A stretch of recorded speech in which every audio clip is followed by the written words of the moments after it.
Assalamualaikum warahmatullahi wabarakatuh. Kami dari kelompok satu dari kelas aplikasi berbasis layanan. Di sini kami akan mempresentasikan tugas besar kami. Proyek tugas besar kami yaitu aplikasi berbasis layanan untuk layanan pengelolaan beasiswa internal kampus. Kami beranggotakan Anissa Nurul Hakim dengan NIM 2211521007, Hendy Yunida dengan NIM 2211523008, dan Ataya Clara Diva dengan NIM 2211523009. Baik, untuk materi pertama yaitu deskripsi proyek yang akan dijelaskan oleh Anissa. Kepada Anissa, dipersilakan. Baik, terima kasih kepada moderator. Selanjutnya mengenai deskripsi proyek pada tugas ini. Nama layanan yang kami lakukan itu layanan pengelolaan beasiswa internal kampus menggunakan framework Fast API dengan database PostgreSQL dan ORM SQL Alchemy, serta API klien menggunakan Postman dan frontend menggunakan Jinja 2 dan Tailwind. Untuk deskripsi proyeknya itu dengan layanan pengelolaan beasiswa internal kampus, tujuannya yaitu menyediakan sarana bagi mahasiswa untuk mengakses informasi beasiswa internal kampus, menunjukkan permohonan beasiswa secara online, mengunggah dokumen pendukung, dan memantau status pengajuan dan hasil seleksi, serta menyediakan sarana bagi admin atau pengelola beasiswa untuk proses verifikasi dan seleksi pengajuan beasiswa, mencatat keputusan seleksi dan mengumumkan hasil dan melihat ringkasan data pengajuan melalui dashboard. Untuk kebutuhan fungsional dan resource API-nya terdiri dari 15. Yang pertama ada autentikasi admin, mengambil profil pengguna yang sedang urgent, melihat jenis beasiswa, melihat periode beasiswa, melihat syarat beasiswa, membuat pengajuan beasiswa, melihat daftar pengajuan baik mahasiswa, mengunggah dokumen pendukung, melihat status terkini pengajuan, melihat riwayat perubahan status pengajuan, melihat daftar pengajuan yang menunggu verifikasi admin, memberikan keputusan seleksi lolos atau tidak, memberikan pengumuman hasil seleksi, mengelola dan melihat notifikasi status pengajuan, serta melihat ringkasan statistik pengajuan beasiswa. Serta untuk aktor pada layanan ini terdiri dari 2, yaitu mahasiswa dan admin. Mungkin sekian dari saya kembalikan kepada moderator. Baik, terima kasih kepada Anissa. Selanjutnya penjelasan back-end-nya yang pertama akan dijelaskan oleh Ataya. Kepada Ataya, dipersilakan. Baik, terima kasih kepada moderator. Selanjutnya saya akan menjelaskan untuk back-end yang telah saya buat. Pertama itu saya membuat autentikasi, di mana autentikasi ini adalah sistem yang menyediakan proses login untuk memastikan hanya admin dan mahasiswa terdaftar saja yang bisa mengakses fitur beasiswa ini. Nah, di sini terdapat get out ping dan juga post out login. Selanjutnya student profile, di mana di sini setelah admin berhasil login, nanti sistem akan menyediakan endpoint untuk mengambil informasi pengguna yang sedang login. Dan di sini mekanismenya nanti klien akan mengirim request, nanti backend akan memvalidasi token tersebut. Yang dimana fitur ini berguna untuk memastikan identitas pengguna dan menampilkan data yang sesuai di sisi front-end. Selanjutnya, scholarship types. Scholarship types ini adalah fitur untuk melihat jenis beasiswa yang menyediakan daftar kategori atau tipe beasiswa yang tersedia. Misalnya beasiswa berprestasi, beasiswa bantuan, dan lain-lainnya. Nah, di mana endpoint-nya ini bersifat terproteksi, jadi hanya pengguna yang sudah login saja yang bisa mengakses. Selanjutnya, melihat periode scholarship periods, di mana fitur ini melihat periode beasiswa yang digunakan untuk menampilkan daftar periode pendaftaran atau tahun per semester beasiswa yang sedang dibuka. Misalnya seperti periode 2025 ganjil atau 2025 genap, atau periode tertentu. Nah, data ini diambil dari database lalu dikirim ke front-end untuk ditampilkan agar admin dapat menyesuaikan pengelolaan berdasarkan periode yang aktif. Dan yang terakhir itu ada requirement, di mana ini adalah fitur untuk melihat syarat beasiswa, di mana nanti sistem akan menampilkan daftar dokumen atau persyaratan yang harus dipenuhi untuk suatu jenis beasiswa. Selanjutnya, saya kembalikan ke moderator. Baik, terima kasih kepada Ataya. Selanjutnya akan dijelaskan oleh Anissa. Kepada Anissa, dipersilakan. Baik, terima kasih kepada moderator. Selanjutnya saya masuk ke bagian backend yang saya kerjakan dulu. Saya fokus pada 5 resource utama, yaitu application, student application, dokumen, application status, dan status history. Semua endpoint ini bisa kita lihat pada Swagger ini. Yang pertama yaitu untuk application.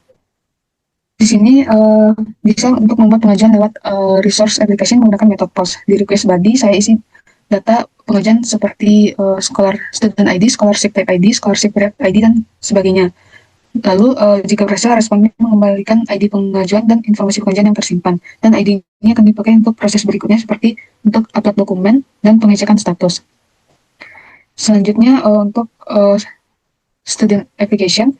Setelah pengajuan dibuat, masuk ke resource student application untuk melihat daftar pengajuan milik mahasiswa yang sedang login. Dimana admin ini penting karena query-nya harus terfilter berdasarkan identitas mahasiswa. Jadi user tidak bisa melihat pengajuan milik orang lain. Dan untuk respon terlihat daftar pengajuan termasuk ID pengajuan dan ringkasan informasinya. Selanjutnya untuk resource application dokumen, di mana dipilih untuk pengajuan ID lalu mengupload dokumen sebagai persyaratannya. Jika berhasil, respon akan menampilkan informasi dokumen seperti nama, file, tipe, dan keterkaitan ke application ID. Selanjutnya untuk application status, yaitu menampilkan status terakhir pengajuan, yaitu pertanyaan status pengajuan. Di sini dapat menampilkan urutan perubahan status beserta timestamp dan keterangan jika ada. Mungkin sekian dari saya kembalikan ke moderator. Oke, di sini saya membuat fungsional review queue, decision, announcement, notification, dan dashboard metric. Yang pertama itu review queue. Fungsional ini digunakan untuk menampilkan daftar pengajuan beasiswa yang masih menunggu hasil dengan status pending dari database dan menampilkannya dalam bentuk daftar peserta jumlah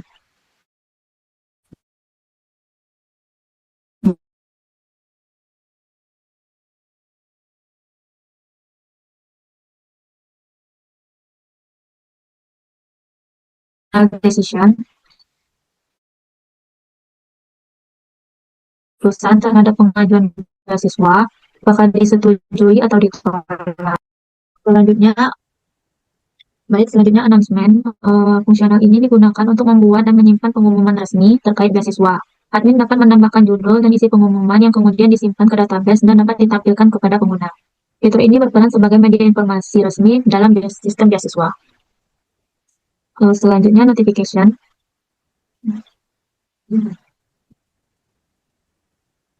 Fungsional ini berfungsi untuk menampilkan notifikasi kepada mahasiswa berdasarkan ID mahasiswa. Sistem akan mengambil seluruh notifikasi yang dimiliki mahasiswa tersebut dan menampilkannya berdasarkan waktu terbaru. Fitur ini membantu mahasiswa mengetahui status pengajuan atau informasi penting lainnya.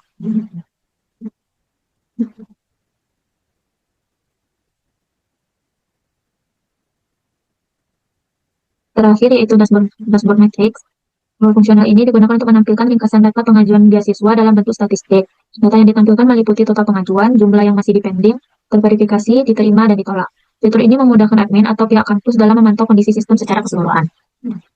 Baik, sekian dari saya. Selanjutnya, penjelasan untuk front-end-nya yang akan dijelaskan oleh Ataya. Kepada Ataya dipersilakan.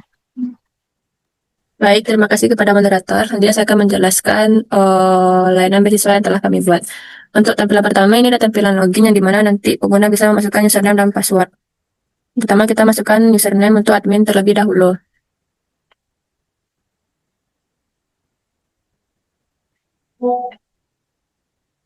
Oke. Baik, di sini akan muncul tampilan dashboard admin yang bisa melakukan seperti review, melihat dashboard matrix, kelola pengumuman, notifikasi, dan katalog. Pertama kita akan melihat untuk review queue terlebih dahulu. Nah, untuk review queue sendiri, ini seperti yang sudah dijelaskan oleh Henny tadi, ini akan melihat bagaimana tampilan mahasiswa yang sudah melakukan pendaftaran beasiswa dan bisa melihat apa jenis, periode, status, dan keputusan beasiswanya. Kembali. Selanjutnya, admin bisa melihat dashboard matrix yang mana bisa melihat total beasiswa atau yang pending, approve, atau di-reject. Kembali. Selanjutnya, admin bisa melakukan pola pengumuman di mana admin bisa membuat pengumuman periode dan kontennya. Kembali. Lanjut notifikasi. Nah, admin bisa melakukan membuat notifikasi kembali. Selanjutnya katalog yang berisikan jenis beasiswa, periode beasiswa, dan syarat beasiswa. Di sini admin bisa melakukan buat pengajuan beasiswanya juga. Nah, kemudian kita akan mencoba untuk user mahasiswa.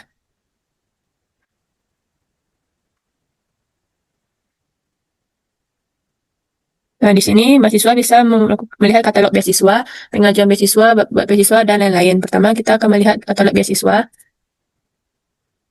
yang berisikan jenis beasiswa, periode beasiswa, dan syarat beasiswanya. Di sini, mahasiswa bisa membuat pengajuan juga. Kembali, di sini, untuk pengajuan saya, di sini kita bisa melihat apa saja beasiswa yang sudah kita ajukan, serta bisa mengupload dokumennya juga. Kembali. Selanjutnya, upload dokumen.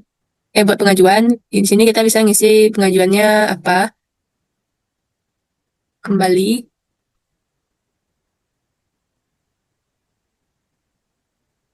Nah, untuk upload dokumen, kita bisa melakukan upload dokumen sesuai dengan persyaratan beasiswanya. Kembali.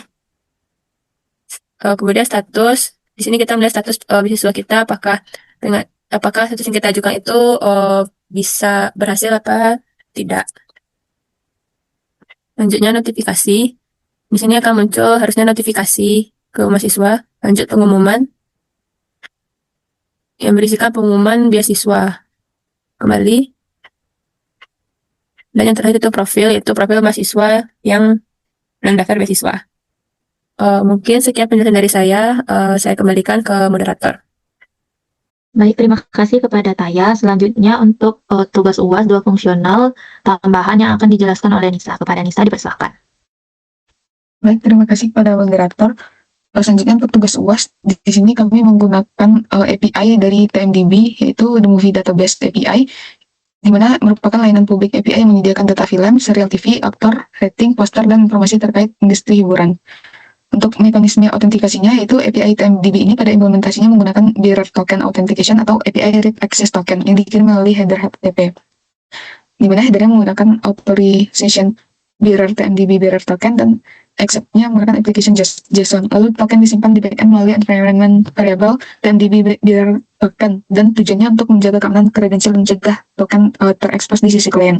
Adapun endpoint TMDB yang digunakan yaitu popular movie atau list yang akan saya jelaskan, dan movie detail yang akan dijelaskan oleh Ataya. Yang pertama ada list movie atau popular movie. Itu tujuannya untuk menampilkan daftar film populer dari TMDB sebagai contoh implementasi fitur list yang mengambil data dari API eksternal, di mana endpoint backend-nya menggunakan get UAS TMDB movie. Dan parameternya ada dua, yaitu page integer, yaitu halaman hasil, dan language, yaitu bahasa respon.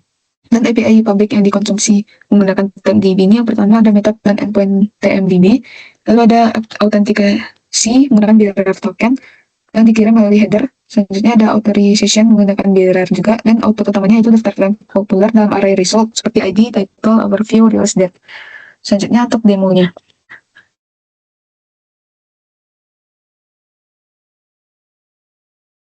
Mana di sini menggunakan endpoint get slash uas slash tmdb slash movie.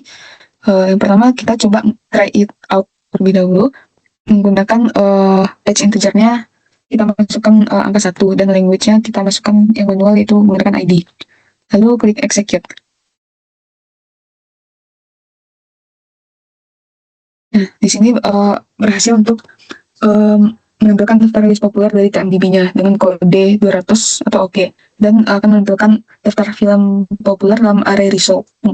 Dan untuk data yang ditampilkan itu dapat dilihat seperti ID, title, overview, dan sebagainya.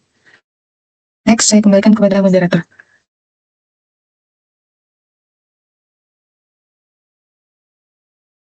Baik, terima kasih kepada Nisa. Selanjutnya akan dijelaskan oleh Taya. Kepada Taya dipersilakan.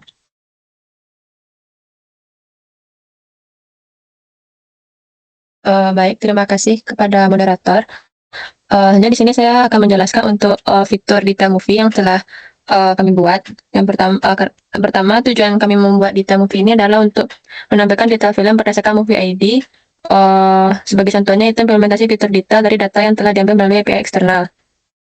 Nah, untuk detail movie ini sendiri itu menggunakan metode get dengan parameternya itu movie ID, language, dan append. Dan output utama dari fitur ini itu ada ID, title, tagline, overview, release date, runtime, vote average, genre, dan poster pad. Mungkin langsung saja kita mencoba untuk di Swagger-nya. Di sini kita akan coba try it out terlebih dahulu dan kita masukkan movie ID-nya misalnya 1 dan language-nya ID atau Indonesia dan di execute, maka nanti yang kita coba ID yang lain. Nah, di sini kita sudah sini muncul hasilnya detail dari movie yang sudah kita masukkan berdasarkan ID-nya. Karena ID yang kita masukin itu dua itu akan muncul di title filmnya itu Ariel dan detailnya seperti ini. Mungkin sekian penjelasan dari saya kembalikan ke moderator. Baik, terima kasih kepada Taya. Mungkin cukup sekian presentasi dari proyek tugas besar kami. Terlebih terkurang kami mohon maaf. Assalamualaikum warahmatullahi wabarakatuh.